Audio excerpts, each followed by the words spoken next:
நாக்பூரில் நடந்த கலவரம் திட்டமிட்டு நடத்தப்பட்டுள்ளது என்று மகாராஷ்டிரா முதல்வர் தேவேந்திர ஃபட்னாவிஸ் தெரிவித்துள்ளார்.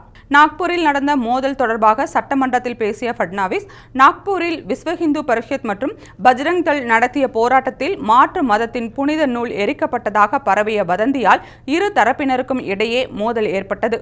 கிடைத்திருக்கக்கூடிய தகவலின்படி நன்கு திட்டமிட்டு சட்டம் ஒழுங்கை சீர்குலைக்கும் நோக்கில் கும்பலாக ஆயுதங்கள் மற்றும் கற்களுடன் மோதலில் ஈடுபட்டுள்ளனர். நடைபெற்ற கலவரத்தில் 3 காவல் துணை ஆணையர்கள் உட்பட 33 காவல்துறை அதிகாரிகள் தாக்கப்பட்ட நிலையில் மூத்த அதிகாரிகளில் ஒருவர் கோடாரியால் தாக்கப்பட்டுள்ளார். சட்டத்தை கையில் எடுக்கும் அதிகாரம் யாருக்கும் இல்லை என்று தெரிவித்தார்.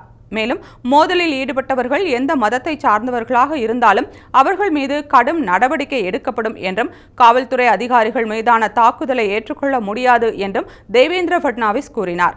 முன்னதாக முகலாய மன்னர் அவுரங்கசீப்பின் சமாதியை அகற்ற வேண்டும் என்ற கோரிக்கையை வலியுறுத்தி நாக்பூரின் மஹால் பகுதியில் நடத்தப்பட்ட போராட்டத்தில் வெடித்த வன்முறையில் 30 பேர் காயமடைந்த நிலையில் 60க்கும் மேற்பட்ட கலவரக்காரர்கள் கைது செய்யப்பட்டனர்.